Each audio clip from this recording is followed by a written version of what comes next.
we say that this is really important to me, but then our actions don't coincide with that. I think it starts, the more honestly you can assess things and then break them down, then you can have better plans and habits and support those bits and pieces. Because when you're trying to enact change, it usually requires a very extreme level of commitment for a period of time for that change to happen. And whether it's an intense block of time or a very long marathon. What are your best strategies to do that? I think that's always a practice that...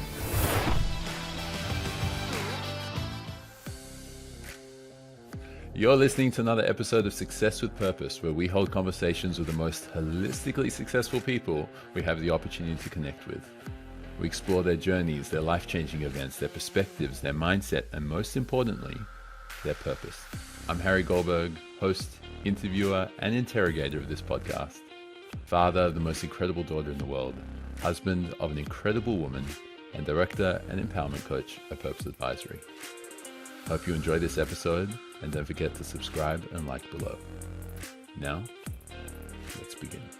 Ali, how do you define success? I think success is always been about doing what you love with people you love, and then doing those things so that they have an impact. So I think that's probably my overarching perspective on success.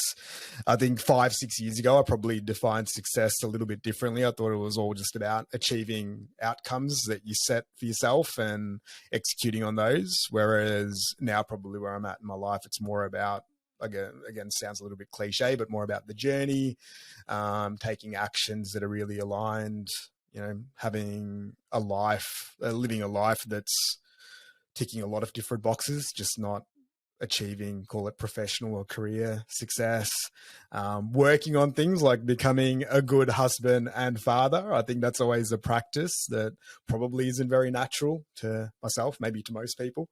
I find it a lot easier just to set a goal that's very simple, and then, well, not even simple, maybe has a perception of being complex, but achieving it when it's got steps that you need to follow that have been put forward in the past. Whereas I actually find maintenance a lot more difficult, which I think is largely relationships and parenting and the ongoing stuff. So to me, if I'm looking at success nowadays, it's getting better at those bits and pieces around nurturing and appreciating a lot of the things that are in my life that are great. So that's probably where I'm. So I guess, yeah, overarching. Is there such a clear distinction for you between the enjoying the things you're doing with the people you love and getting better at those, especially nurturing, versus setting a goal and sticking at it? Can you define the distinction? Yeah, it's probably, I think the more aligned you get with your values and your beliefs, and if you're doing things that you really do love, a lot of that happens relatively organically, I've found.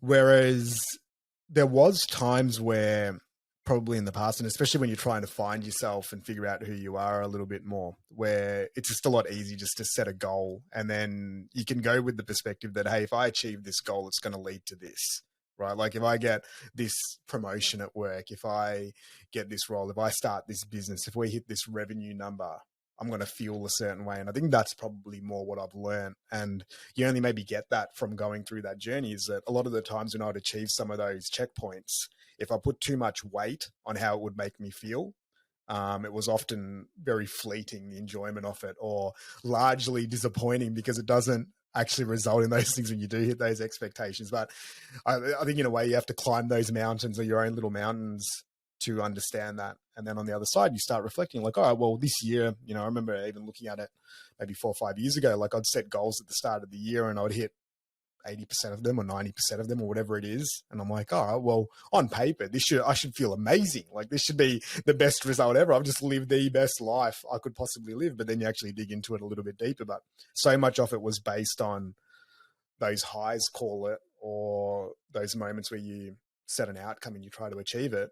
But a lot of the times there were other things that probably need to be focused on as well that we're getting forgotten about, and not really looking at, call it, happiness holistically. That makes sense.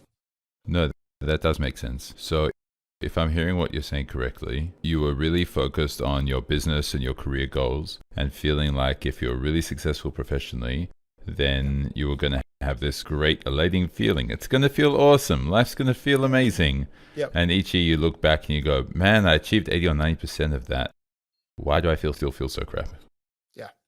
And yeah, and it's not even necessarily like feeling crap per se, but it's also just changing that viewpoint on just traditional forms of success, call it. Like I always find it such a difficult question when people are like, hey, how do you view success, or who do you think successful, or like what that word actually means, because it's so relative to that individual, right? Like for some people, success will be waking up in the morning.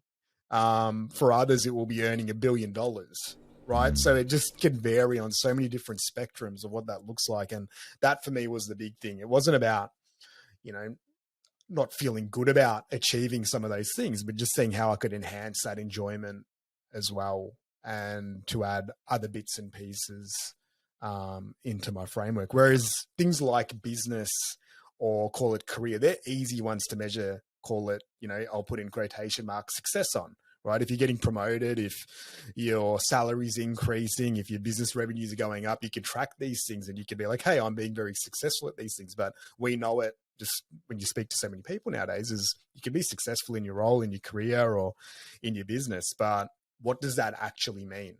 Like, do you enjoy what you're doing? Do you enjoy the people that you're working with? Are you having a positive impact? Are you sleeping easy at night? Are you stressed out? Like, are you excited about the things that you're focusing on and that you're building? So I just started trying to find additional layers. So we're still doing a lot of the similar things, but maybe changing my perspective on what they were to enhance the enjoyment. Is that what started to change your perspective? You saw people who you previously thought were really successful and you realized that they really weren't, or not holistically either way? For sure. I think that was a big one, especially when you start your learning journey. And for most of us, what we do is we try to find models, right? So you find mentors, or you read books, or you watch movies and follow people on Instagram or LinkedIn or whatever it's going to be, if we go with the professional context, and you're like, hey, wow, that's pretty cool what that person's doing. And it can be very easy to get sucked into that. If I just end up becoming Elon or Brené Brown or whoever it is, I should be able to live the same perceived life. But then you dig into it a little bit deeper, and then you see, hey, well, even in their situation, like there's some bits that are good in their life, there's some bits that aren't really good. And I think it's also important to know that when you're using these models, is that you have to look at the entire picture. You can't just be like, oh, I want Elon's ability to be an entrepreneur, but then you also have to take everything else that comes with Elon, right? Which is, how good's his family life? How good are his relationships? How many hours does he work? What's the controversy like for him in the media? And I think that's the easy thing when we're looking at these things, is we just want one component often of these people that we look up to or we want to emulate, but without actually having a look at the whole picture. And I still haven't found anyone that I'd want to fully emulate. I might want bits and pieces from them, but I think ultimately at the end of the day, I think for most people, just want to be the best version of who we are of ourselves, right? Like we just want to express what we like doing, what we're interested into, who we want to be around. And to me, that's probably more what success is about, when I see people just enjoying life, I think. And it's not often related to material success or professional success a lot of the times. Yeah. And so how do you manage the challenge of identifying the people where you really want parts of it, right? Like Bill Gates changing the world, doing amazing things. Some call him a little bit political, but whatever. He's been exceptionally successful and has already changed the world in terms of technology and a whole bunch of other things. Mm-hmm. Yet, clearly it wasn't great for his marriage. Yeah. Who knows what his relationship's like with his kids? There's not much of that in the media or to actually see it properly. Who knows how much strain there's been from outside. So you might look at one person and go, wow, that person's incredible. I'd love that. And then you might want to also say, okay, I want to take those bits, but I don't want the rest of it. And I don't want that or that or that. Mm-hmm. But it's often that those negative parts, or those parts which aren't doing so well, are contributing to the success in the parts which you want in your life. That's right. They're often interrelated. So because they're so interrelated, whenever you're looking for someone and going, man, I really love that bit, and I want to incorporate it, how are you finding, or how are you becoming successful in applying that part of what you really want from their life into yours without taking all the bad with it? I think one of the things that you pointed out there is you have to look at it holistically, right? So it's very easy to just look at the upside of taking that person's attribute or their skill. But one of the things that I'm often looking at is also what's the potential downside of executing this too, right? Like one of the people that I'll look at that I studied pretty deeply was Tim Ferriss, and looking at his style. And I think he was somebody that was very good at things like, productivity, time management, being very efficient, developing systems. But then I remember looking at his life back then, I'm like, I still don't think that this is going to be that happy a life. Like it's very isolated. It's very closed off. So there's other parts of that. And I found the same thing is when you try to execute a lot of the things out of the 4-hour work week, it can lead to becoming potentially more self-centered because you can optimize so many aspects of your life for efficiency that you actually miss a lot of other bits that are core to life as well. So then it's just being open and being able to reflect, I think, on, okay, as you test these things, as you try them, how do they fit with who you are, would be my biggest bit of advice on that. So say if you are going to try to emulate Steve Jobs or Oprah, which bits and how far are you willing to go down that path, and also to truly reflect on what it's going to also cost you to go down that path as well. But the beautiful thing is we've got so many amazing frameworks nowadays. Like you can really get an insight into these people. Whereas I think maybe 20 years ago, you'd only get the bits that they maybe wanted to share with the Hollywood producer type of viewpoint. Whereas nowadays, I think for the first time ever, we're getting such an open insight into a lot of these people that we try to emulate and follow. So there's a lot more authenticity, I think, in what happens with their journey. Well, there's forced authenticity, right? Oh, yeah, potentially, yeah. Or at least publicity. Publicity they don't want, even more so, right? Yeah, well, people just, I think it's really hard to, just do the surface level stuff anymore and have people interested in it. Just not the time for it, right? Like people want to see the true Instagram stories version before they really connect to people nowadays. And yet what they see on most social media accounts are completely curated images of success. Yeah, so if you can curate authenticity, well done. I remember when I was really into social media in terms of presenting myself in a particular way, which I really want to be presented. I now mainly just use social media for professional purposes. But beforehand, it was from a social perspective as well. And I remember being really inspired by, I heard someone say, have a look at your own social media profile as if you don't know who you are. And then try and think, what's that person's life like? And suddenly I realized I was jealous of my own life on social media. I was jealous of myself. Look at all these amazing holidays and going out and having fun. And look, I'm happy in every single thing. It must be just a really happy life. And so, yes, I guess there's more authenticity, but there's also more curation out there. Yeah, well, it's social media has become the modern age's ultimate ego stoker, hasn't it? It has. Like it's amazing for us to just sit there and every single person has the opportunity to present their story and their billboard in whatever light they want. And most people will lean towards the side of showing the best bits. So it's probably pretty natural. I think it's interesting, I think also with sharing authenticity, especially with strangers, right? Like Brené Brown talks about being vulnerable and open. And I think it depends on where you're at in life, what you've got to share. Like sometimes we see it on social media as well, where it can go the other way. Like people are so open and authentic where it's like, why are you sharing this with everyone? Like, do you need to share it with all of your followers? Is this something that needs to be there? And I think it just depends on that person and that individual. So again, like with most things, there's no hard and fast rule. There's not very many people I follow on social media where I'm like, yeah, this is awesome. I don't really use it as a consumer too much. Use it for the business, but yeah, generally I'd way rather read their book or watch something that's been put together, maybe a podcast, rather than those little social media snippets. Yeah, I hear you. And there's something interesting you've mentioned, 4 or 5 times, of making sure that when you're viewing all of this, it's in line with who you are and relevant to you as a person. And so it sounds like there's this very core identity you have and which you keep relating back to. Yep. Yeah, I think it's... How do you identify who you are, and how do you get clarity on that identity for yourself? Yeah, I think for me, I think self-awareness is always just a powerful tool. So the more you can learn about who you are, what makes you tick, what you're about, with a good amount of openness and transparency. So you're as honest as you can be with yourself. I've found that it allows for greater growth. Right. And, I know at times where I've bought into things that I thought, I was about, or maybe wasn't. And there's an exploration to it as well. But for me, that's a really foundational part of the journey of life, is exploring that as much as you can.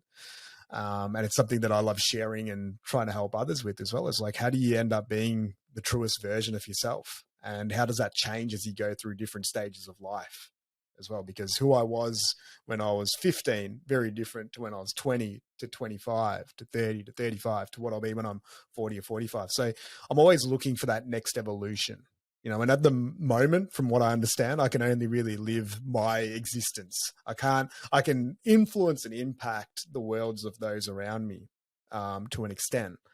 But I think fundamentally one of my big beliefs is just, try to become the best version of who you can be, in alignment, again, using that word, with who you are, what your values are, your strengths, your skills, your abilities, what you're about. And just, see what that looks like and how it influences other aspects of your life. Yeah. And so what are your best strategies to do that? How do you do that as effectively as you can?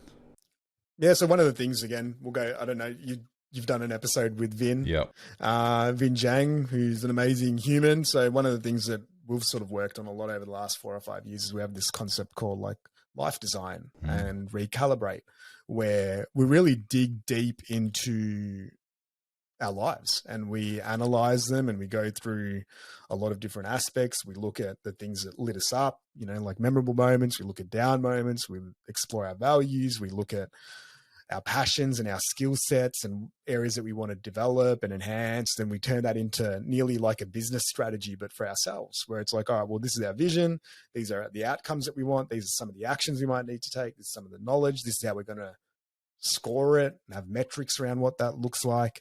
So I guess in a way, like turned it into quite a robust process, just because that's what I like doing. And it's one of those really, for me personally, just a really therapeutic exercise, doing that every 3 months, 6 months, 9 months, 12 months. And really, especially important if you are an entrepreneur or somebody that doesn't have too much structure around them that they are accountable to or they report into. Mm-hmm. So I had to design something like this for myself to give me some structure so I could still feel freedom, but also could see progress and not just go down the in pajamas until midday type of existence where you're a little bit more reactive. So that's one of my approaches that I keep using to refine my understanding of where I'm at, what I'm doing, who I want to become, who I currently am, how I want to impact those around me. It's sort of done within that process of life design. Cool. So if I'm hearing you created this process where throughout your whole journey, both the structural career side as well as all the entrepreneurial possibilities and potentials and activities and avenues which you went down, you've created a structure for yourself which will really help you keep yourself accountable to your identity and who you really are. And interesting that you know that that's ever changing, that your identity and how you see yourself and what you want to achieve is always changing and never just going to stand still. Absolutely. It's a moving and shifting game all the time, in my opinion. Like even, I love Bruce Lee's quote, right? Like you have to be fluid and flow like water. That's a pretty core foundation that I always relate to, is that nothing stays the same. It's constantly moving and it's constantly shifting. And I think for us as humans, a lot of the times it can be hard programmed that when we do get comfortable and we really like something, we want to hold on to that. Yes. And keep it the same way. Whereas it's quite difficult to do. Especially in the world that we're living in. So for me, I've just found that, being clear kind of on who I am and what I want to do, but not really being too fixated to how that might play out in terms of moves or strategies or actions that take place. And to kind of adapt. It sounds like you found moments in your life or in your journey where you have been really comfortable and you almost just wanted to stay there.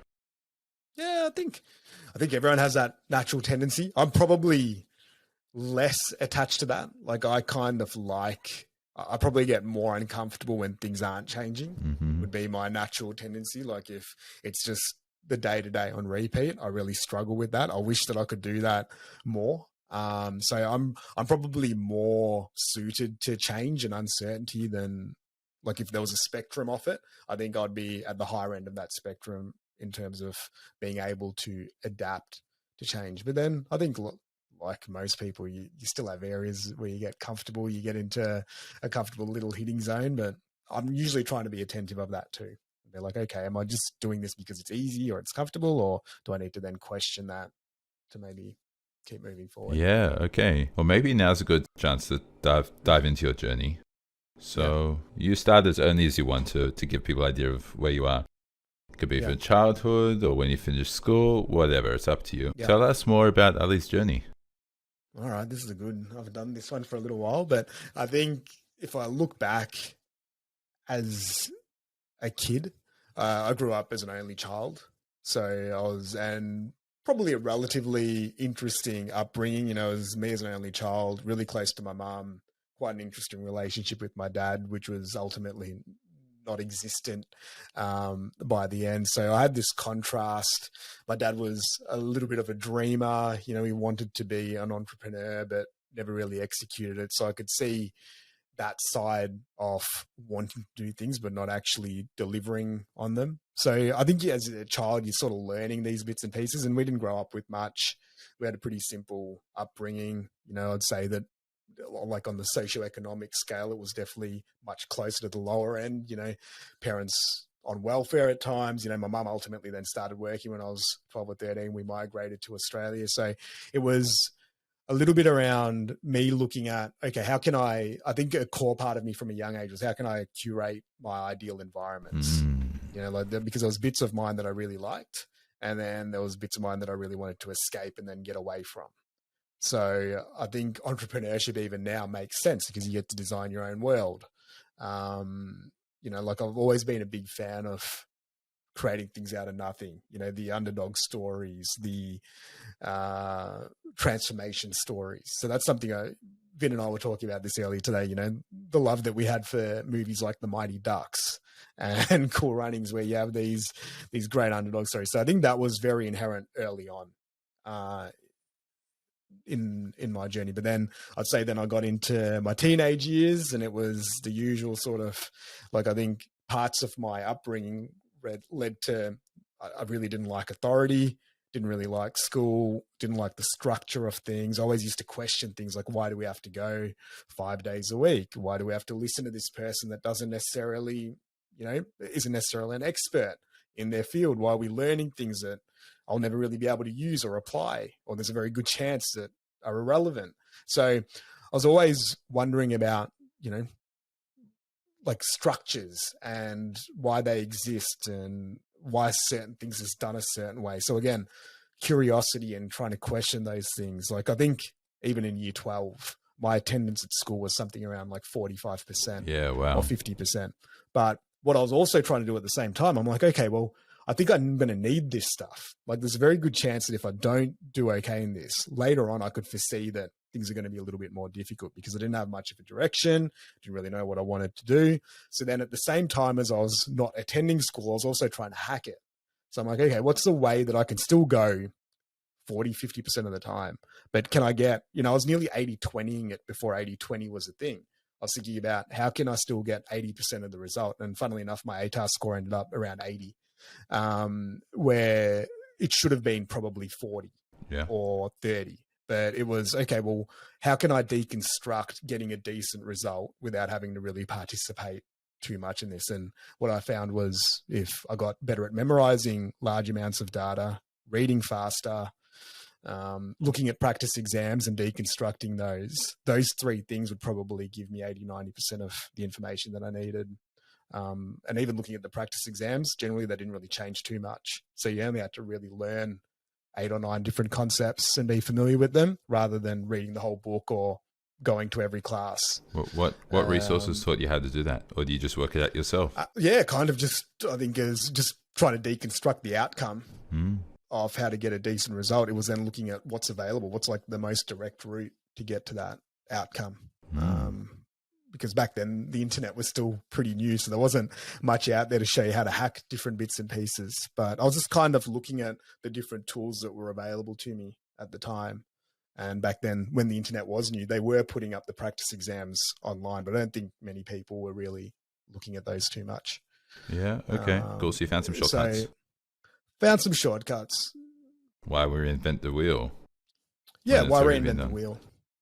For sure. And I think that's been an actual tendency of mine, even growing up, is I always liked finding the most impactful, like, so they're not often the easiest ways to do things, but just finding like, what's the thing here that really has the highest potential for impact that I'll enjoy doing. Because for me, I ended up probably spending more time on trying to deconstruct the exams. Like I could have just gone and studied probably for the similar amount of time conventionally and got the same outcome or similar outcome, but this is more fun and it was a little bit more unique. So again, that was in my hitting zone. So then again, leading into then working, it was more to me that now looking back, it just started being like an apprenticeship. I think that's the beautiful thing about working, especially in a good organization, is you get to learn and you get to learn from other people. You get to experience a lot of things. You don't have to front up your own resources. You get to make more mistakes. There's a lot more of a protection mechanism there. So when I look at university and then also working in a higher education environment, that was amazing. I got to travel around the world, got to execute strategies, got to negotiate deals, got to learn from a lot of amazing leaders.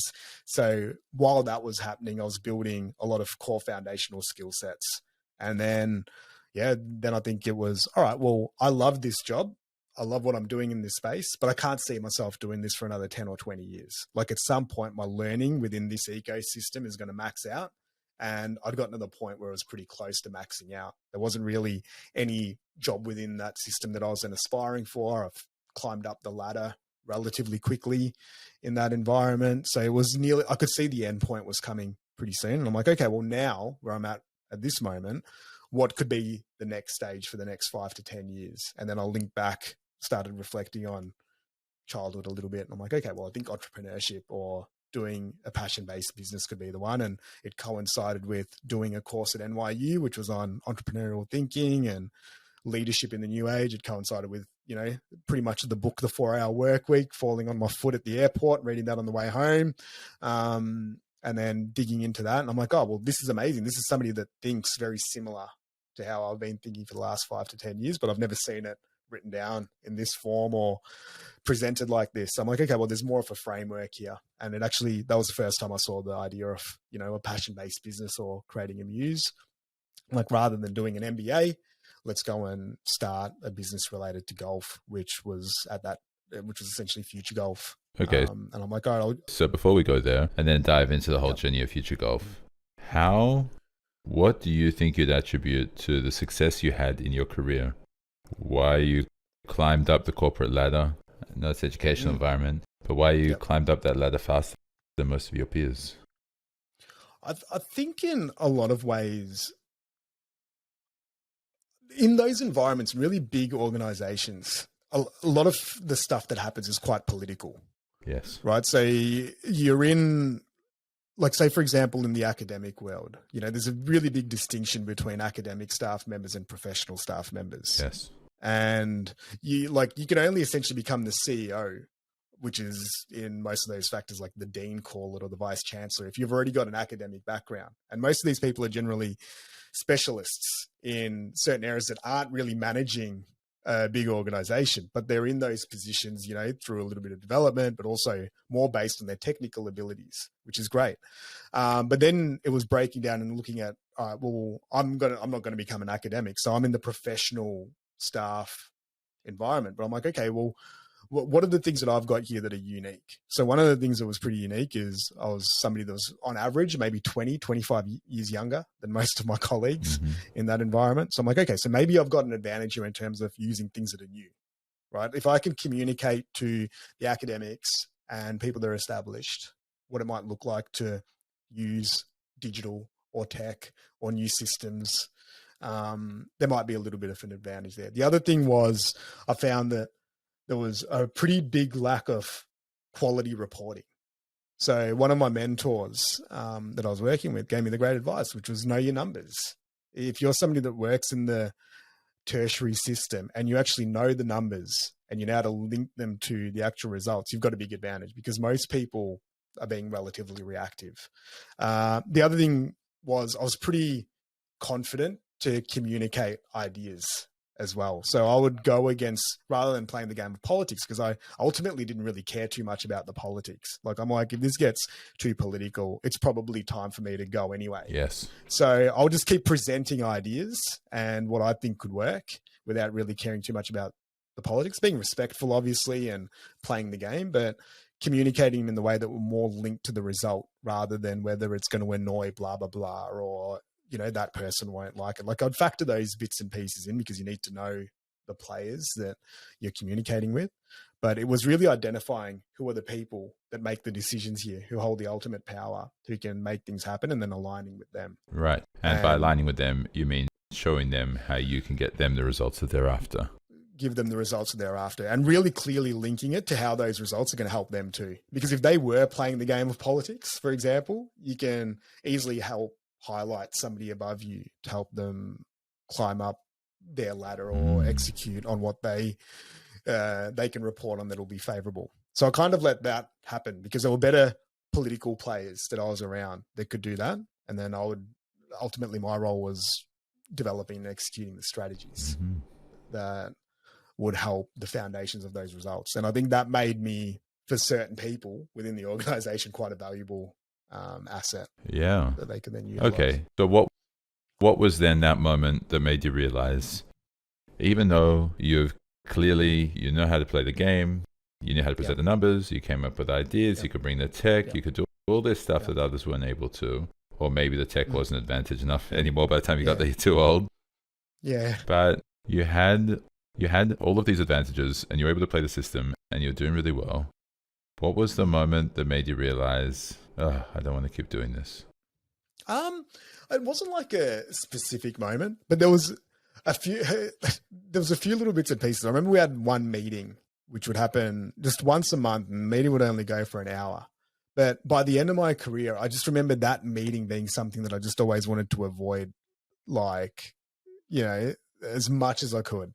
And then to me, that was a signal. I'm like, this is now something where 2-3 years ago, I didn't really mind it. At times, I think at the beginning, I would have been even nervous to attend that meeting and, you know, speak up in it. And it became one of those things where that meeting became something that, was like just something that I didn't want to participate in. And to me, these are little checkpoints. Is I could now see that what aspects of this, other than call it the salary or the title or whatever it is, am I actually into that I'd still love to do, even if they weren't connected to all of these, call it, benefits that I receive. Like, which parts of the game do I actually enjoy playing, and will I enjoy playing longer term? And it probably just got to the point where just that list of items became less. But on paper, this was the really tricky thing for me at that point, is on paper, as a job, as a standalone job that I was doing, it's a 9.5 out of 10, if not a 10 out of 10 in terms of a role. Like, I couldn't think. So it was really difficult,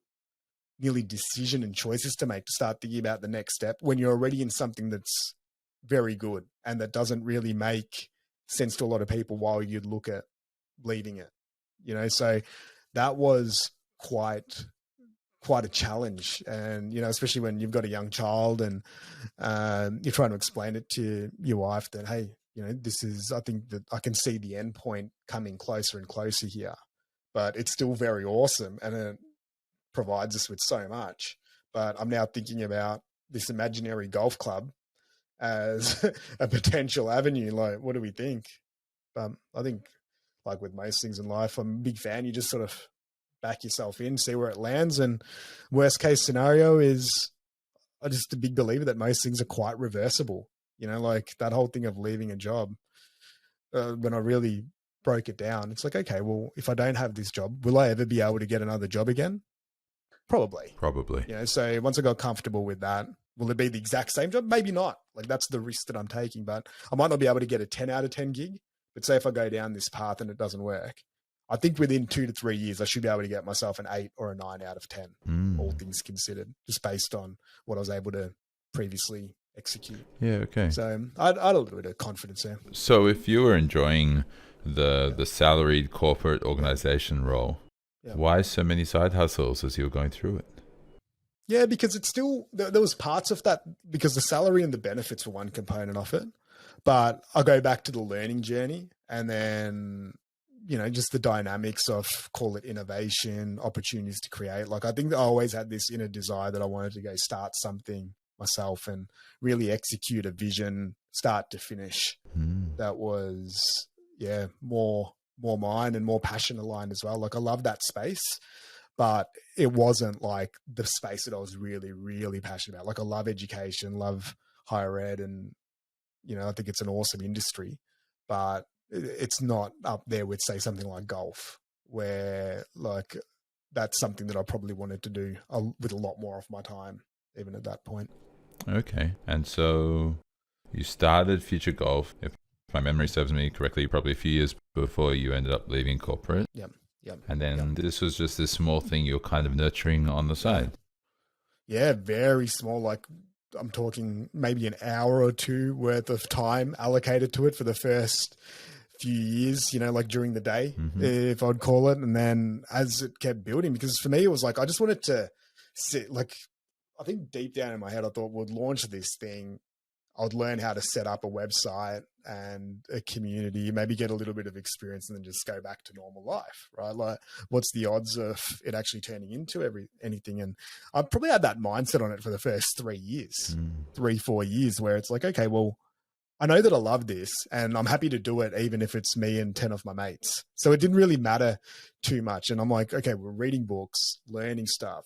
We're then testing these things real time. And it was actually really valuable in my day job, because I was learning so many more skills than I would have from an MBA. Like, I was reading 3-4 books a week, on marketing, on leadership, on negotiation, and all these things. And I was executing all of them in my role. I'm like, wow, there's something powerful in this, like actually re-educating myself and going down that path, and then seeing how it actually impacts results and what it can then turn into. So yeah, it was funny. Like, FutureGolf was just this thing that was happening kind of in the background that we loved. And there was a few people that I had around me that were really, close mates, and we're just building this thing for a bit of fun. And to me, it was never going to be an actual thing. It was always going to be the thing that we learned about business. Like, I always viewed it as like the MBA equivalent. And then maybe one day in 4 or 5 years, I'll go and start a real business. And it was because it never made sense. It's like, surely this can't actually become as like something, and I think that was really cool to see that kind of play out. So maybe let's tell listeners, what is FutureGolf? What's it about? Yeah. What's this thing you thought will never be a business, never be something real? Yeah. So when I was looking at, one of the things that I was reading in a lot of entrepreneurship books at that time is you create something that's very niche, and then you create something to solve a problem that you've actually got, or people that are experiencing. So when I was looking back at, and then the other bit coming out of, say, Ferris's book was, you can even, maybe it wasn't Ferris's, it might have been a different one, but you do something that you really love, right? That you're passionate about, because that way, if you invest time and effort into something that you really love and you're passionate about, you generally won't feel the downside if it doesn't conventionally succeed. So I wanted to create something that, even if it had one member, and that member was me and my friend, that we could still view it as a success, because we went and played a round of golf and set up a website or whatever and had it happening. So I think that was kind of the start. And the real core problem that we're trying to solve is, how do you get, because I came from a background where I wasn't really into golf. I didn't have family members that were into golf. I picked it up relatively late, in sport, because most people that play sport are really into it. They start playing that sport when they're a kid, when they're 4 to 10 or 4 to 15 years old. The first time I played a round of golf was, I think I was 21, but it grabbed me really quickly. But it was also a very difficult sport to get into back then. Like, you sit there and I'd like, well, where do I get a golf club from?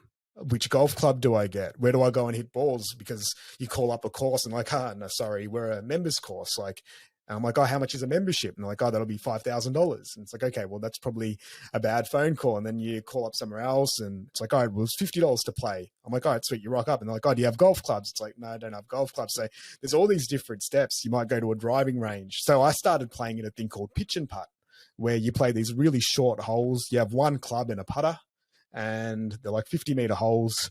And me and a mate of mine would go down there after work and would hit some balls. And then we went down to Kmart. We got our first wedge and our first putter, and then we played that a little bit more. Then you start hitting some okay shots. It's like, oh, well, this is really cool. I really like the feeling of hitting the ball.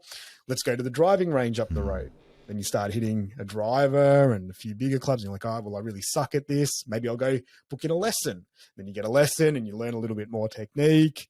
Then you hit some more balls and you go to a public golf course and you go and play around. So I kind of went through that journey up until the point where I got really addicted to it. Even when I was at work, the only thing I could think about was going out and playing golf. Right. And then I got probably 6 to 8 of my mates into it. And then I guided them through it. It's like, all right, well, this is where we're going to go. This is how you're going to start. These are some of the just fundamental tips. This is where we're going to play. We all ended up eventually joining up at a local golf course. We played there for a few years. Then we started having kids. And then we were at that point when this all happened. It's like, okay, well, right now what's happening? So we're having kids. We're not really getting much value out of a membership. We're only playing 2 times or 3 times a year. All the boys were thinking about, how do we still play golf in a different way that's a little bit more affordable? And then it's like, okay, well, why don't we do this concept where it's a more flexible golf membership? And there was a couple of things like it that existed out there. One was with RACV, which is a big insurance company. They had one, but you could only access like 4 of their courses. And I'm like, I think RACV are actually onto something here with the idea, but imagine if this was broader, but then it also could service a lot of younger golfers, because that was the other big thing that was happening in golf, is that when we were playing at our local clubs, everyone that you'd play with, their average age was maybe 60 to 70 years old. And sometimes you'd get paired up with someone that'd be amazing, but then other times you'd get paired up with someone and it would be like one of the worst experiences for 4.5 hours because you had no common ground to speak about, or it was just the generational gap was maybe too big for it to be. And maybe you didn't manage to get the buggy and then they're walking slower than a snail, I'm guessing. It could be like a lot of those things, or like someone just really like, they'd be maybe grumpy. They didn't want to see somebody young out there, and they would be really fixated on the rules and the traditional ways. So right. I think there was all these things that were happening in our sport back then that probably weren't conducive to a younger audience, and that perception was that, golf is only for very elite, rich, older people. And, generally that was kind of the perception of golf back then. So it was like, all right, well, go back to the fundamentals. Can we make something niche? So I actually wanted to call it under 30s golf when we first started, but I was 27 or 28 at the time. And one of my friends was like, oh, well, if this works for more than 2 years, you'll be out of your own thing. So then we went with the name Gen Y Golf, which then ultimately became FutureGolf. So even trying to define the age bracket with the name, that also helped us get into the industry. And at its core, ultimately, FutureGolf still is pretty similar to what it was on day one, where we partner up with golf clubs and facilities and people within the industry. They provide our members with a benefit. We package that as a membership, and then we build a community off the back of that. So it's like the flywheel is kind of feeds. It's all based on mutual value. Yeah. It keeps transitioning. Awesome. I love it. Exactly to what you're talking about, of doing things which you really enjoy, but it's also solving a problem that other people aren't able to solve just yet. Or maybe they can, but they're not, or they're not challenging the status quo that you spent all of your high school years doing. And so then you guys started having kids, and maybe this is something we should really do. What were the next steps? What happened next? Yeah, so pretty much, I think after, so funnily enough, at the same time, I had about 30 different ideas on the wall for things that I wanted to look at, with this passion-driven business idea. And then from reading the books, I'm like, oh yeah, well, it shouldn't be that easy. So in the same week, started 2 businesses. So I started FutureGolf and then started a pub crawl. And so we ran the pub crawl for about 6-7 months, but it was really good to have both of them happening at the same time in a way, because it just made me realize how much more I like the golf, and that, the pub crawl just probably, even though people were coming and it was, call it again, quotation marks, relatively successful, it just wasn't that aligned, or something that I didn't want to put that much time and effort into. So then I think, the next steps really for FutureGolf was, back then Facebook advertising was still pretty new. So it was looking at, okay, I've got this concept and this idea. How can we get it out there? And that's ultimately how it started. It started just with a Facebook post. I found a $50 ad voucher, outlined what I thought the concept might be, which was essentially, hey, do you want to play? Are there any younger people out there that want to play golf together at a variety of different courses? Going to try to build this membership with these features, which is still pretty much what we deliver today. If you're keen, let us know your thoughts. And then, yeah, check back at the ad, and there was probably maybe 50 comments or something like that. And people were like, yeah, this sounds awesome. Let's give it a go. Then it was just creating a website with a PayPal button. And it was essentially, using some of the other tools there where I was like, put out the concept. Now that people have said that they may be interested in it, it's going to be a lot different to see if they're actually willing to pay for it. Can you validate your idea with that? So it was essentially, hey, you can pre-order, you'll come on as a foundation member. We'll hope to launch in a couple of months. If, this works, let's make it happen. If not, you'll just get your money refunded. And then from there was crickets. Like I think maybe 2 people signed up. It was outside of my mates. We're really excited. Hey, where were all those? Where were all those 50 people that were commenting? They were all excited. So then I learned the first lesson in entrepreneurship is it's usually a slow burn at the beginning. And then I was like, I just went back to the fundamentals. It's like, okay, because I think if it wasn't golf and it was something else, that would have been the point where I think most people just pulled the pin. They're like, hey, I had this big idea. I thought it was going to snowball. 1,000 people were going to join up within 2 weeks. That didn't happen, so I'm out. And I think that's when you look at the graveyard of like Facebook pages out there, that's generally what happens. You see like a week or 2 worth of posts and then it's kind of gone. Or maybe there's a sporadic one every month or 2. But when people don't get instant feedback or validation for their concepts, unless they're really passionate about it, generally they'll bail out on the idea.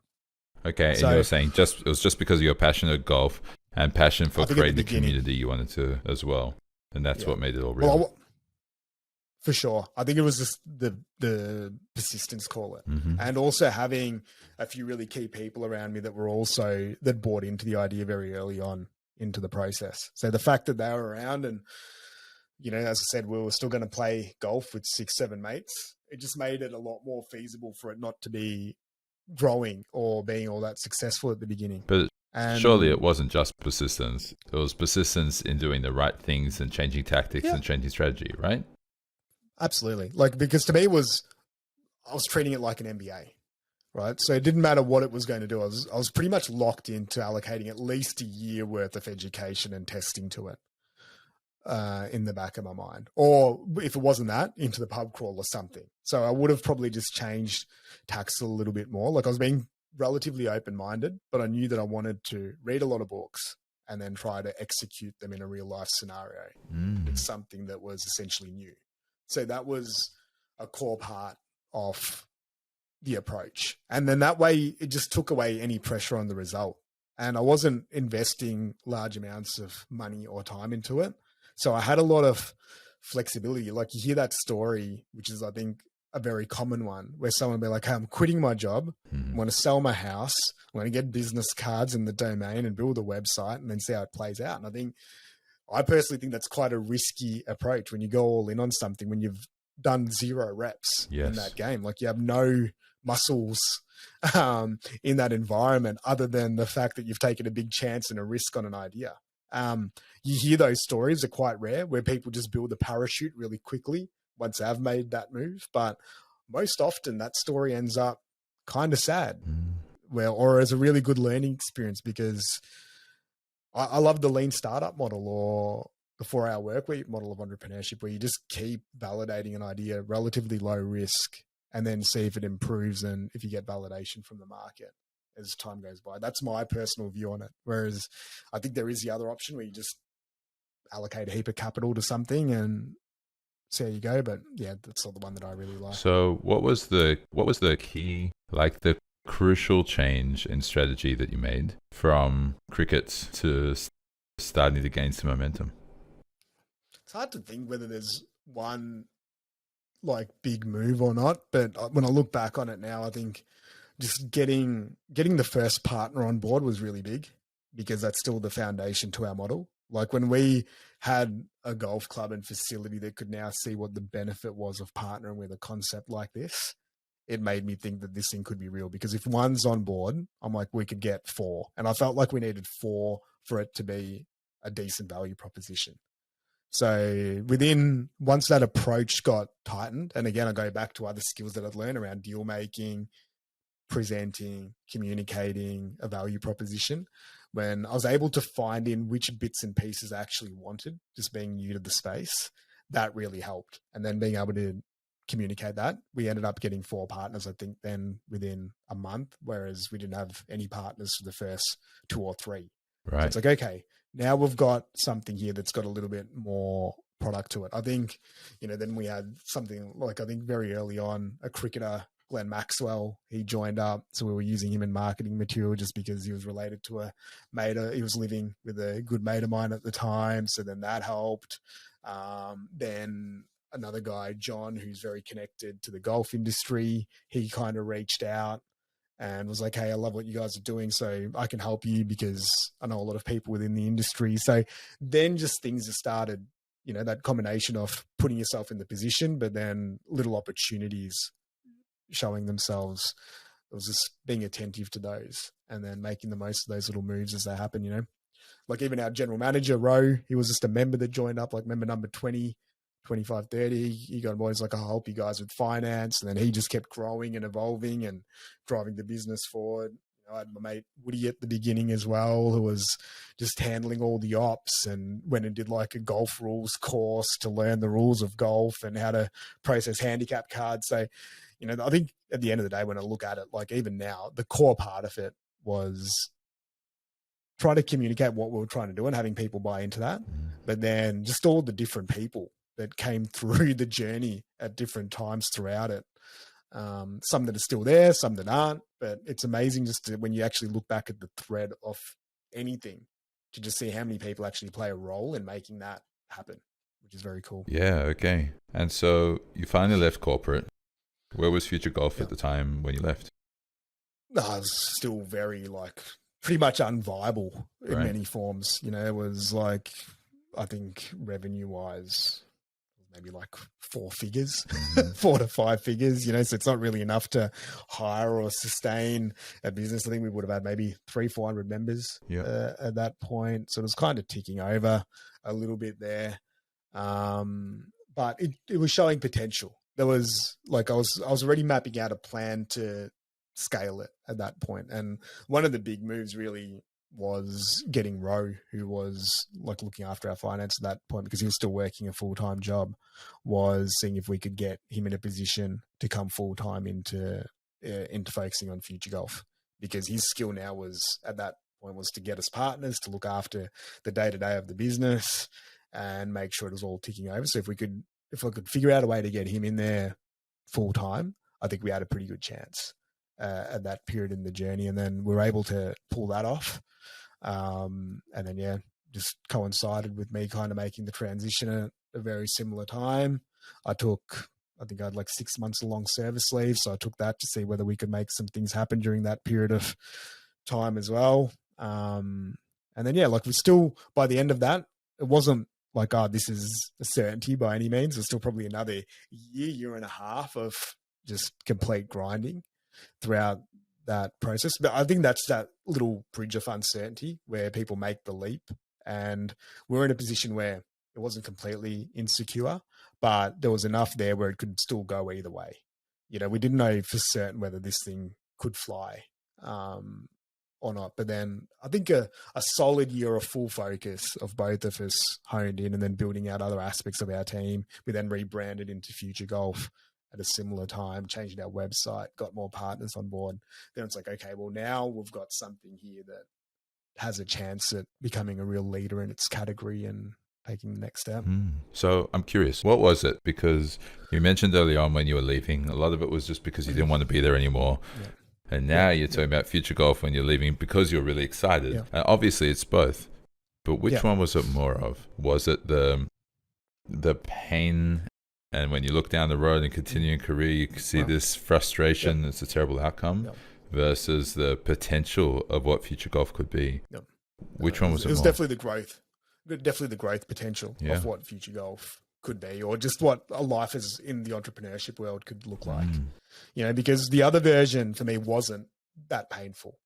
Like it was actually, I wish it was more painful because it would have been easy to make the decision. It's harder when you're in an environment that really is quite good and the job is good. Whereas I didn't really have that situation, like it was like if my backup was to just continue that for 3 to 5 years, that was still pretty awesome. Yeah. In my head. Like it wasn't like that was going to be a disaster by any means. It probably would have maybe not been ideal or perfect, but I think that the upside of this version was always going to be a little bit higher. To you, in everything which you've been sharing, it sounds like almost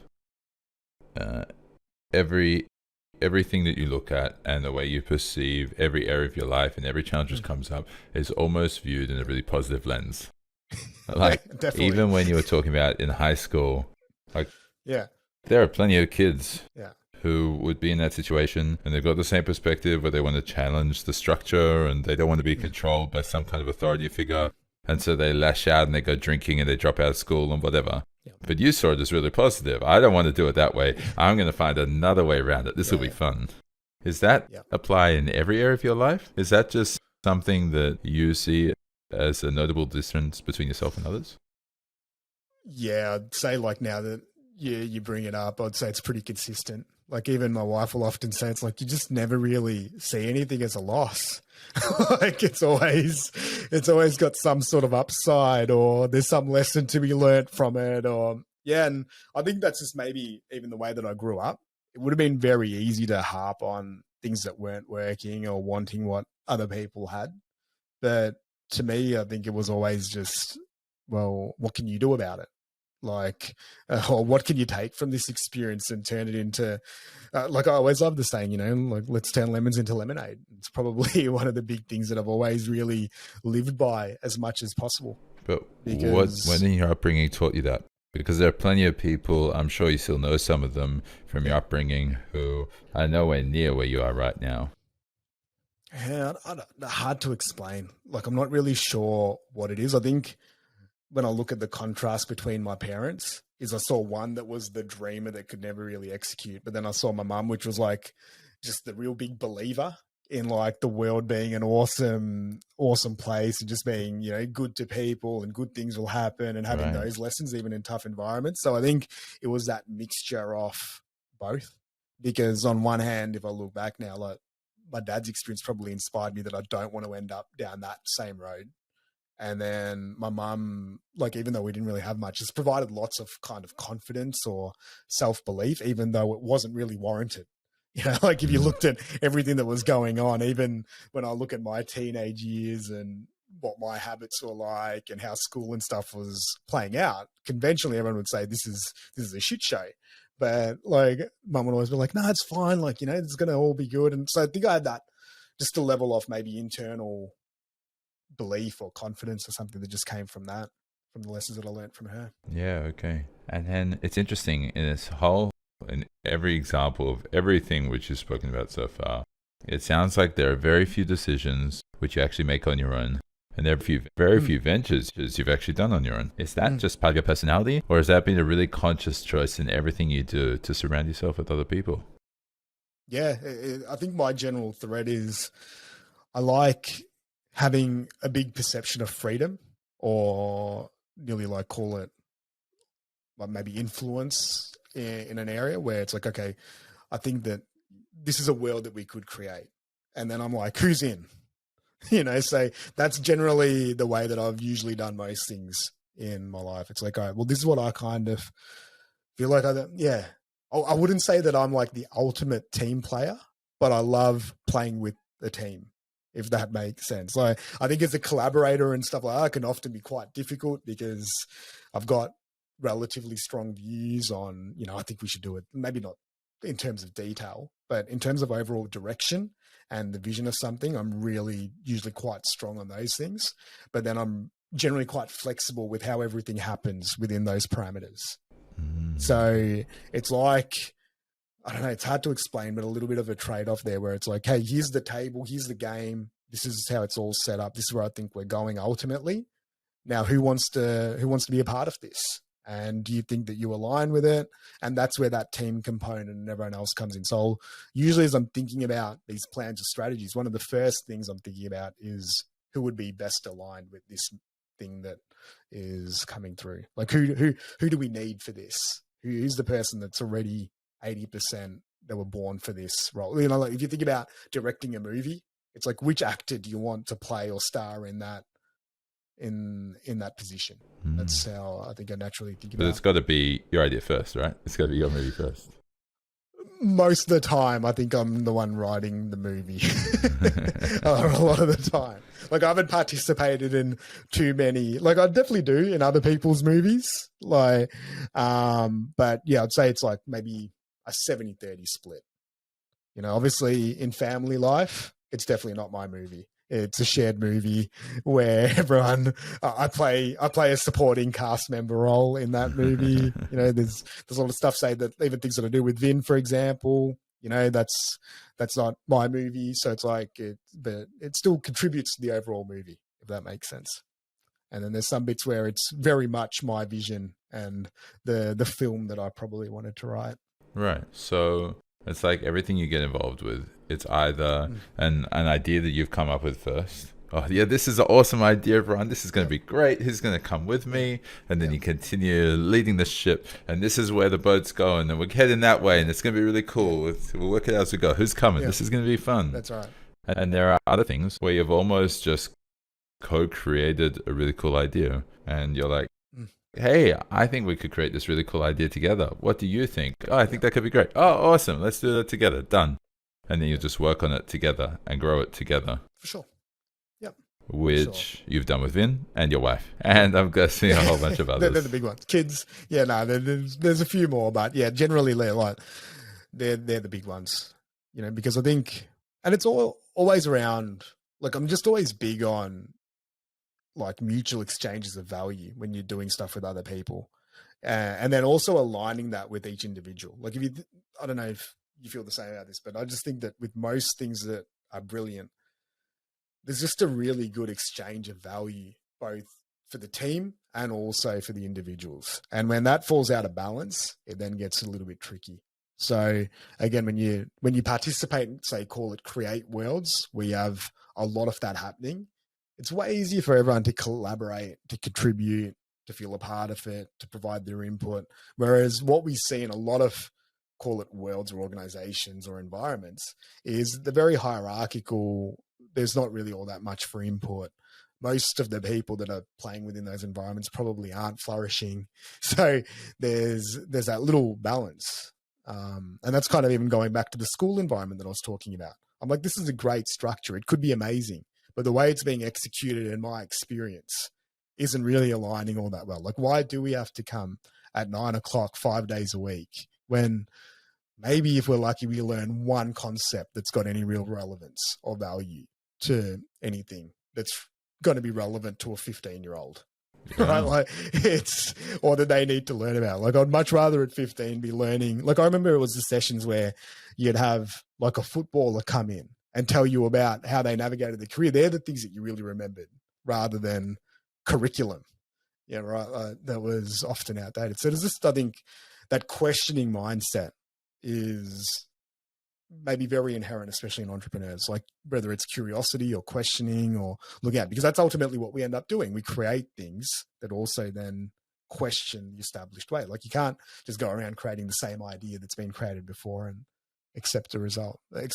So yeah, okay. So that's interesting, right? Because a lot of people whom I've discussed this type of topic with, a lot of them, they'll start to say, well, yeah, I'm curious and I want to find better ways of doing things. So how can we change the structure? How can we change the system? And your perspective seems to be, these things need to be improved. So I'm just going to create something completely new on the side. Screw that. And it's almost as if you're going to start saying that you'd be the type to say, well, I want to homeschool my kids because I don't believe in the school system. And so I'm going to create a brand new schooling system that still works within the model of what curriculum they have to learn and whatever, but it's actually going to be real education. I'm sure that thoughts popped up in your mind a few times as well. They do, but then it's also one of the things that I've become very mindful of is that some structures are mostly good too. Okay. Right? Like, so that you've got to pick your battles, I think. Whereas, say, for example, I'm in a fortunate position, say with school. School's a great example. Whereas I'm in a fortunate position where my wife's actually a primary school teacher and has a much greater level of expertise and understanding of that framework. So things like picking the right schools, knowing how to communicate with teachers, how to navigate and make sure that they're getting the best experience. We've got this little bit of, call it, informational advantage. So I will also very often divert to the expert, you know, when I'm not the person that has the greatest understanding. Like, yeah, I could sit there and be like, okay, let's rethink a new educational framework and homeschool. But in a practical level, will I then dedicate the amount of time and effort required to execute that and consistently do it? And I think that's also a very important thing when you've got that entrepreneurial mindset, is knowing how far are you actually willing to go for that idea. Because when you're trying to enact change, it usually requires a very extreme level of commitment for a period of time for that change to happen. And whether it's an intense block of time or a very long marathon, you know, it's either a sprint or a marathon.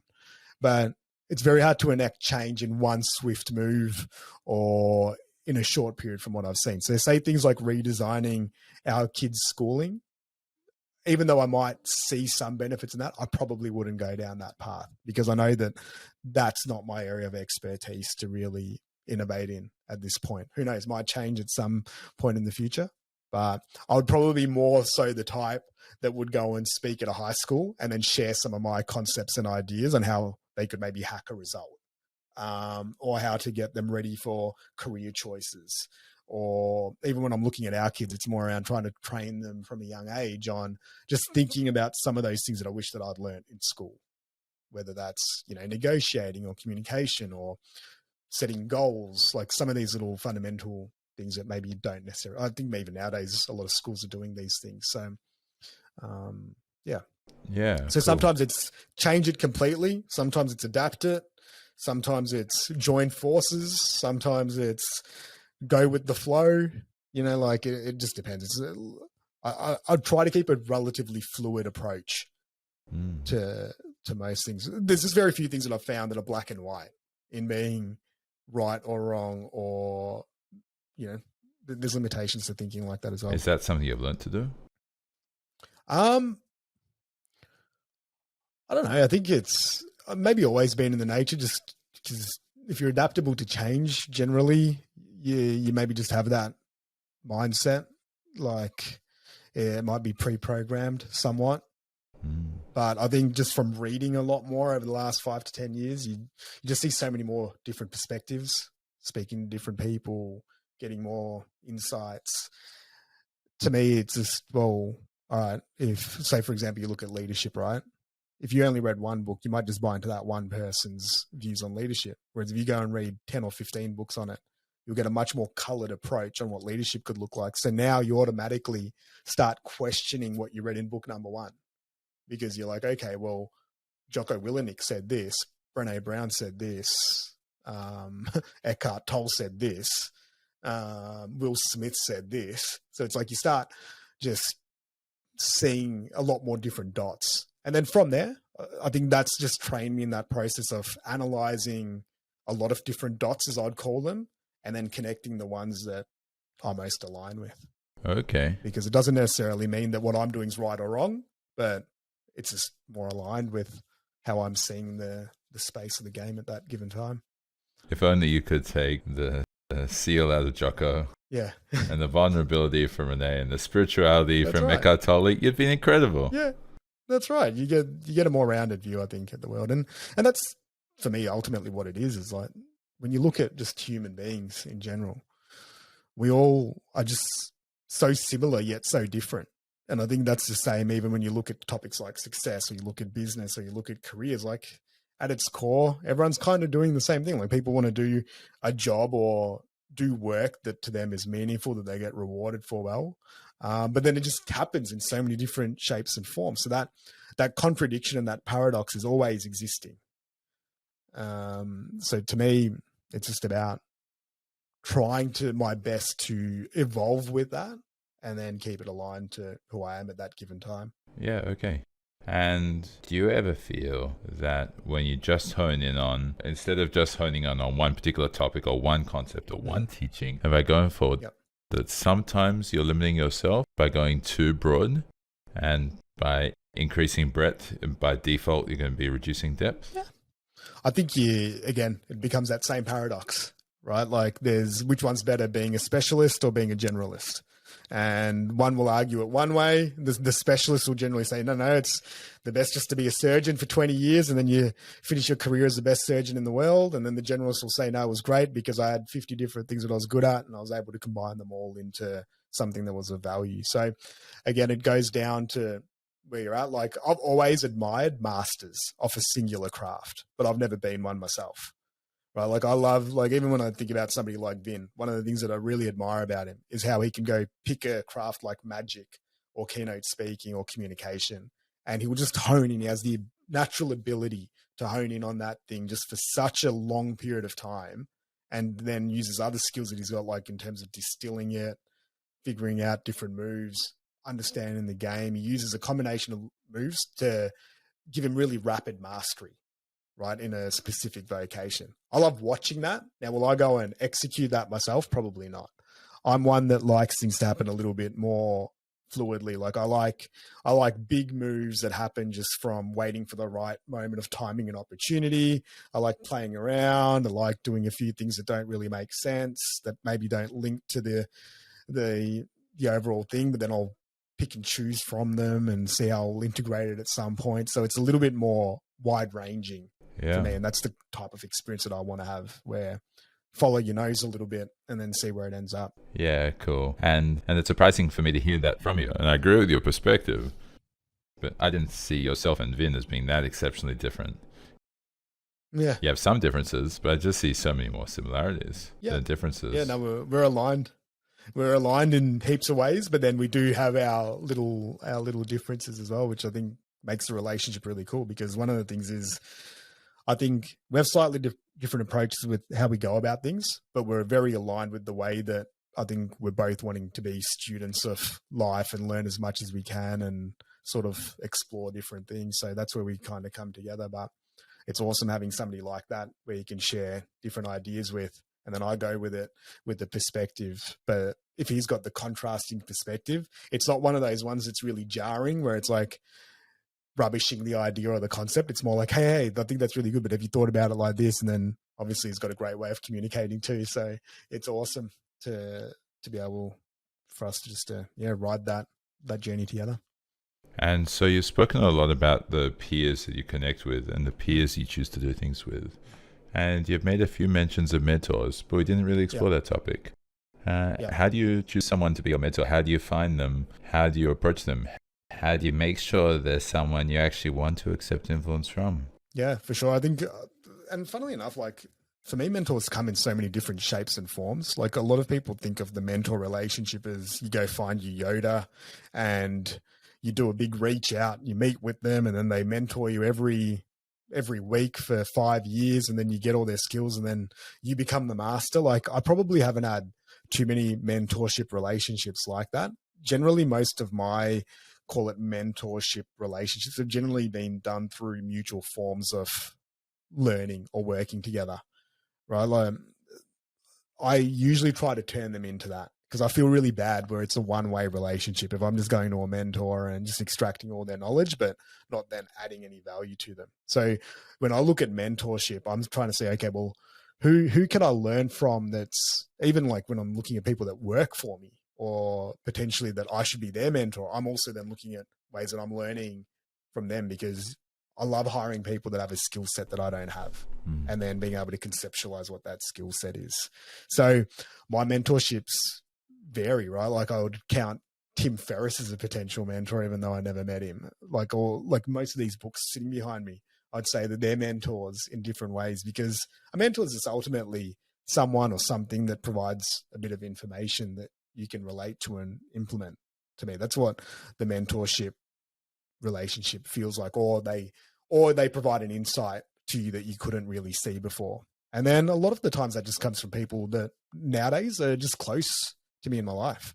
Like, I think for me now, it's not really looking for specific bits of information. Like, there isn't a business leader out there that I really want to go. Like 5 years ago, I had a list of like 10 business leaders that I'd love to have a chat with and a coffee with. But then you realize that they're more tactical moves that you can probably learn just from reading their stuff or listening to a podcast of theirs. Like, say if I actually wanted to meet with somebody like a Tim Ferriss, I really don't see how that conversation would be of much value given all the stuff that he's already probably shared out there. So I sort of wiped a lot of those off the list in terms of a direct mentoring relationship. Whereas now it's more so I'd be going to people that really know who I am, but then also have some specific expertise in a certain area. And it's more just around fleshing ideas around like, hey, I'm weighing up 2 or 3 different ideas right now. What do you think?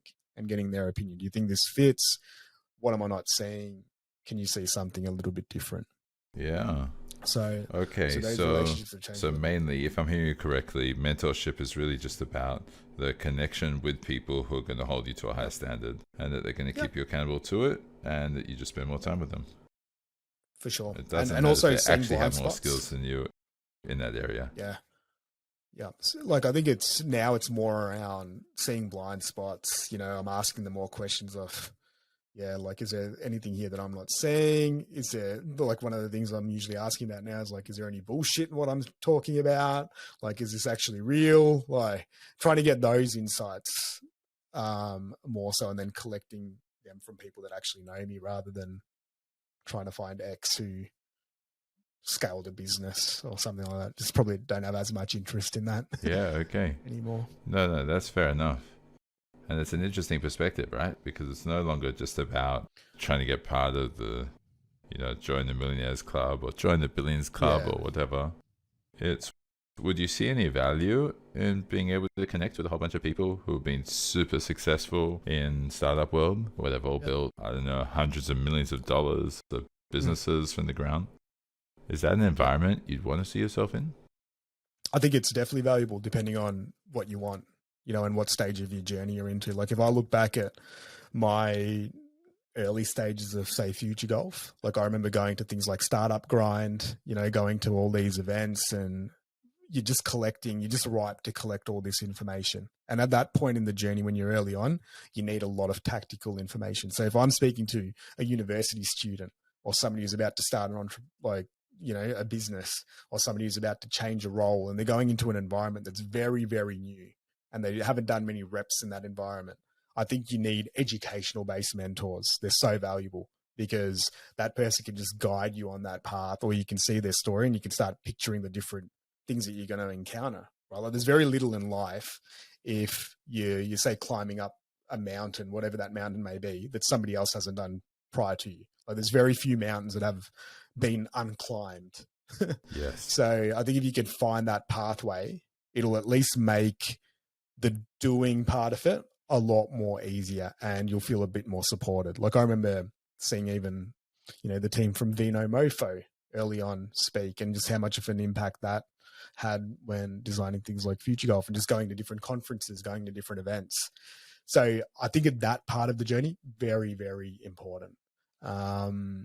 Whereas now, if I'm looking at my part of the journey, what I probably I more need advisors and just really good friends. Like, that's probably more the thing that you're looking for a little bit more, because it's more around looking for things that are more connected to you after you've done some of the tactical stuff. Or that's what I'm looking for anyway. Yeah. Okay. And so I think it's different stuff. So you mentioned something earlier as well. I think you mentioned balance. And within balance, you were talking about finding that balance ultimately between all areas of your life, right? It wasn't just about work anymore.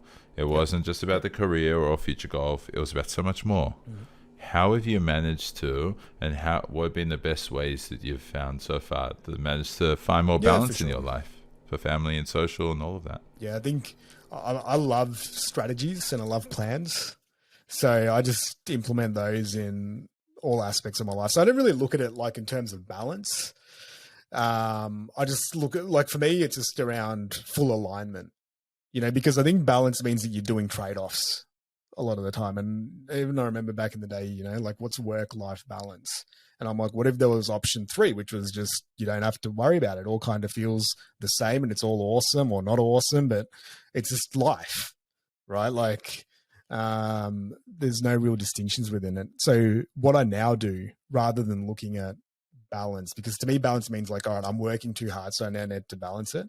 Whereas it's more around, I have a look at the overall picture of, say, what does Ali need to be over the next 12 months, you know, and what's important to that organization called Ali, you know, and that's just me as a person. So treating it more like an entity.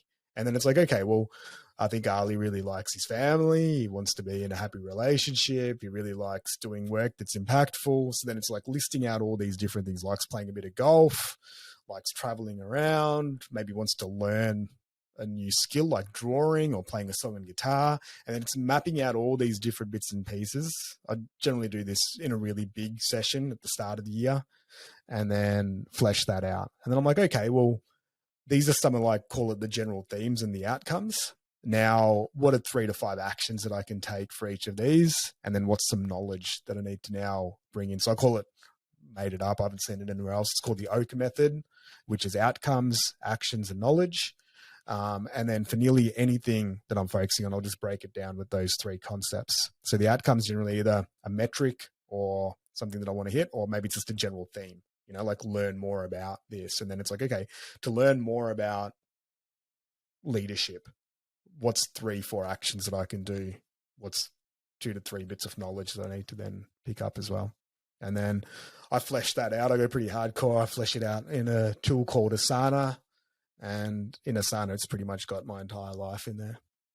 And then I schedule it, you know, it's still got enough flexibility for spontaneity and enjoyment, but I can look at it every week, every day, every month, and then just keep tinkering around with little bits and pieces. So it's like, okay, every Sunday I'll generally do a weekly plan and review. I'll then be like, these are the actions for the week ahead. I'll color code them and be like, okay, is there enough here around my core values? So it might be memorable moments or growth or impact or connection or work or freedom. And then I can have a look. And that kind of shows me balance. If you want to go back to the word of balance, like if I see one color just popping up for like 3 weeks, I probably know that I'm a bit out of alignment. You know, I'm just honing in on one thing, unless I really want that to happen like that. Like if I look at January, for example, that's a yellow's family, right? So January, school holidays, you've got Christmas, New Year's. So that's awesome. You want that. I want that to be really yellow.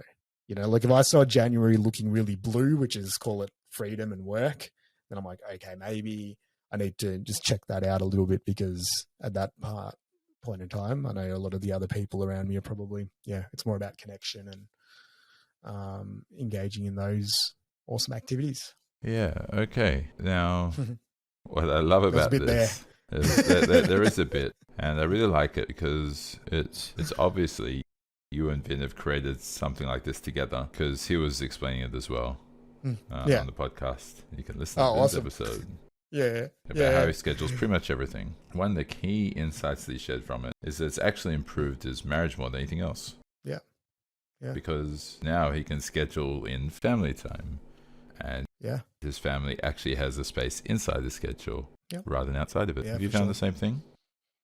Yeah, well, I think, again, it goes back to alignment. So one of, and I'm not sure if you shared this in this, but Vin's amazing at working very hard and like honing in on those things. But he's also a massive family man, and he wants to be connected to all the people that he loves. So he just found that there was maybe a little bit of misalignment in there.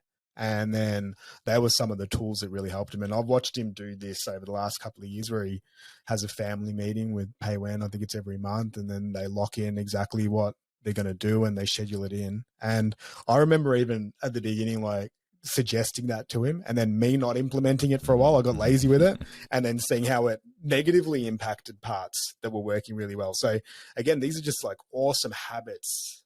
And go back to Jocko Willenick. It's like discipline equals freedom. You could provide little bits of structure just with a simple meeting with your partner every week or two, or every month, and then just scheduling time for each other. Like, I think when you break things down, people are like, oh, my relationship isn't good. But they're then going down the next level of, well, why isn't it good? What are some of the things that you could do? What are some of the habits? Like, have you actually scheduled each other in? When you actually break down and you evaluate the last couple of weeks, have you actually done anything that fosters intimacy or connection? You know, like, or is it just all about the kids? Is it all just about your work? Is it all just about this? And then I think it starts, the more honestly you can assess things and then break them down, then you can have better plans and habits to then support those bits and pieces. Again, if they're important to you and they align with you.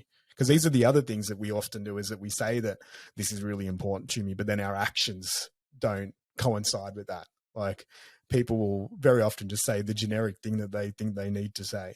Yes. So then you actually break it down. It's like, oh yeah, I want to be a better wife, or I want to be a better husband. It's like, all right, well, how much time did you actually allocate to that in the last month? And then you really break it down. It's like, for a lot of people, it's like, oh, maybe about 3% of my time. But, you know, we spend 60 hours a week together, but 3% of it was quality. It's like, all right, well, there's probably a mismatch. So what can you then do to shift those bits and pieces? So I'm pretty big on analyzing things, you know, and especially things that maybe aren't that often looked at, that we just think a matter of, you know, it's just the way it is, or that's just life. And I think that's where some of those things can cause a little bit of friction when they're not really looked at, you know, whether it's diet or health or relationships. They're generally the usual ones where it's just ongoing. Yes. Management and maintenance, where it's easy for us just to let those ones go a little bit. But then in 5 years' time, you realize, oh crap, I've really messed this up a little bit, or I need to fix it up a little, or yeah. Yeah. Look, I love this. And by the way, what I think I might do is, as we start to get towards the end of the wrap up and the close, I'll share with you what I've heard you say throughout this conversation and the key messages that you've shared. And what I'd love to end on, if you feel you've got one, is some sort of brilliantly insightful or funny or joyful or a story which just cracks everyone up. But I'll ask that after this kind of explanation, and then whatever you add to it and whatever you'd like to. So firstly, when I asked you what success was, you really started talking about doing what you love with the people that you love and having an impact. And so you said it used to always be just about achieving outcomes, but now it's about being aligned. You even mentioned whole life alignment with your values and your beliefs. And so you started mentioning that the way you do that really is you just need to have more awareness. You need to be more authentic with yourself. And every time you've done that, it's allowed for greater growth. And so if you're always looking for that next evolution, and so what's next? And how am I going to continue to grow? It sounds like your approach is really just to focus on where am I right now? And how can I be the best I possibly can be in this space before I move to the next one? And so part of how you do that is, you mentioned the whole life design and calibrate, which you have the memorable no-nos, the downside, the passions, the skill sets, the whole business strategy for your own life, right? And you mentioned, especially with your father as you're growing up, you learn as a child that you can have great, big, lofty goals, but if you don't execute, you're not going to achieve it. And so throughout your whole journey, you just wanted to get away from things you didn't like. Like transformation was something I naturally moved towards. You always hated structure. You always had that curiosity to challenge the structure. And so you had terrible attendance at school, but you got the results you needed, even if it wasn't the most efficient or most effective way to get the results, right? And so ultimately, you end up deciding, why should I reinvent the wheel when I can focus on the one thing with the highest probability of outcome? And when you started working, you did this as an apprenticeship. You can learn from others' mistakes and learn off others' resources just to continue to learn, continue to grow. You learn so much about negotiations, deals, and communication. And kept asking, what are the things that I have that are unique? And that allowed you to grow faster.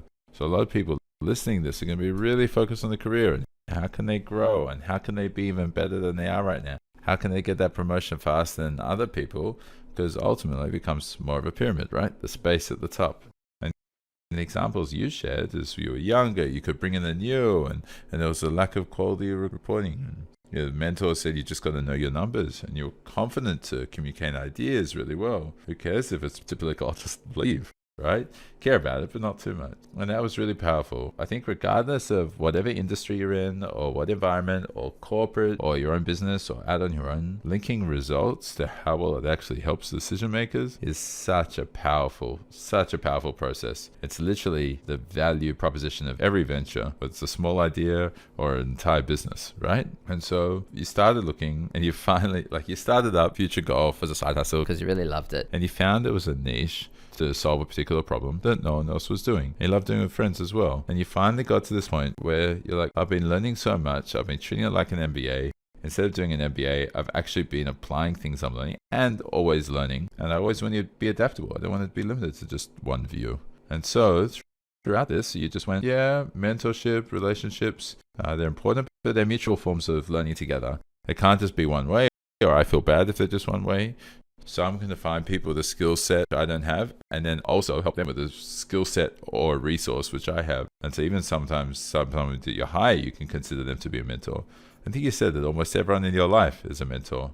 And so ultimately you learn more from listening to someone without directly connecting with them, unless they're in your life and they can tell you where your blind spots are, can keep you accountable. Right? And said there's very little in life which hasn't already been done before you. And then finally, you finished off with a really cool concept, the outcomes, action, and knowledge. Where, what's the metric or theme which I really want to focus on? What are the 3 or 4 actions I need to take? And then what are the few bits of knowledge which I really need in order to be able to take that action well? And then finally, how can I schedule it? There's one other point which I just want to share, which is anytime you mentioned work, you've often just supplemented the word with freedom. You don't just see work as work which holds you back, but you also treat it as this thing which provides you freedom. And it's such a shift for so many people who are listening to this. And so from everything which I shared there, what's the key point you really want to share, or what do you want to add? Dude, firstly, what a great summary. I've never done a podcast where somebody summarized it live. I was like, listen, I'm like, hey, this is pretty on point. So well done. Well done to you. I don't know if you've got a round of applause, sound effect. Let's see if I can add one. But no, that was awesome. It just got me thinking about, the real common threads, because as you're doing an interview like this, a lot of the time, just kind of in the present moment with the questions that are happening, but to actually see how it all sort of connects was really cool. So well done on that, my man. What was the question again? And thank you for that. I appreciate it. I mean, that's the fun of it for me, right? I look at all the details, look at what people are sharing, I look at the concepts. I like to narrow it down to try and see what's the key message. One of the things which frustrate me the most when I listen to podcasts, and I've gone through it, I've listened to it, especially if I'm driving or doing exercise or something, and at the end of it, I think, man, there was so much awesome stuff in there, but what the hell did I just learn? There's nothing to actually action there. What's actionable there? How about if I'm creating my own podcast? So I'll just say to myself, if I ever create my own podcast, I'm just going to make sure it's really simple to understand at the end and that you can take action immediately. Oh, yeah, that's right. I remember that was the key theme. I'm going to get that later.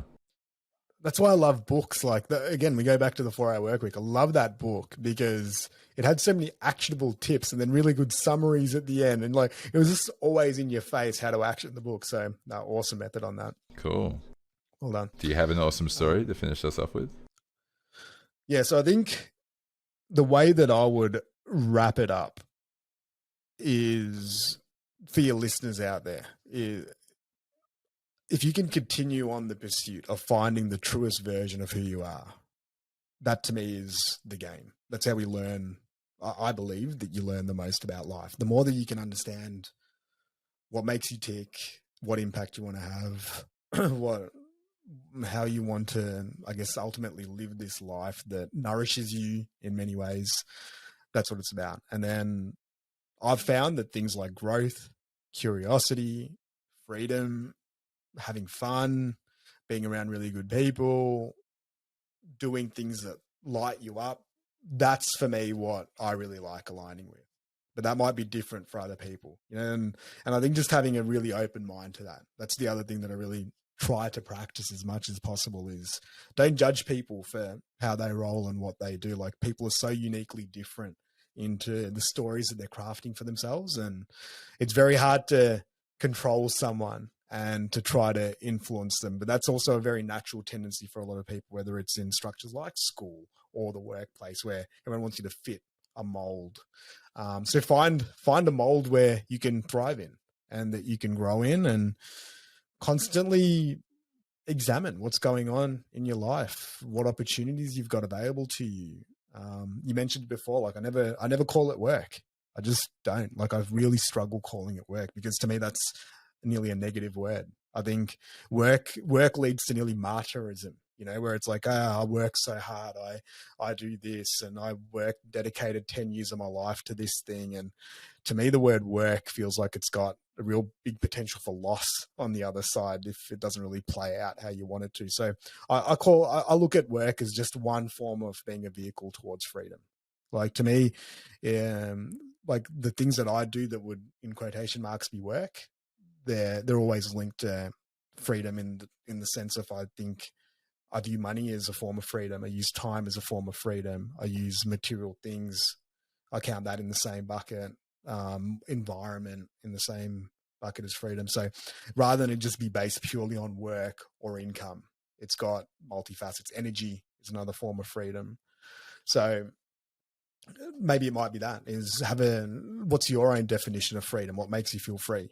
Like, do you need, like, what amount of money do you need to feel free? Which people do you need in your life to feel free? What do you need to be doing for work to feel free? And I'm using them more just as vehicles towards the end goal of perceived freedom. Now, that's still very difficult to do, but that's kind of my approach to it. And I think just, at the end of the day, I would probably leave people just with the same note that I started on, is one way to probably mitigate some of the losses is if you do things that you love with people that you love. It's relatively hard to lose on that one if that's how you're spending most of your time and your energy and your resources and your bandwidth. Yeah. So that's probably my final note. That's your final note. Thank you, Ali. This was a great conversation. Thank you, Harry. Loved it. I hope you enjoyed this episode of Success with Purpose, and I also hope that you feel capable to apply some of the perspectives and learnings from this episode in your own life. If you enjoyed this conversation, be sure to like and subscribe below. And until next time, live with purpose.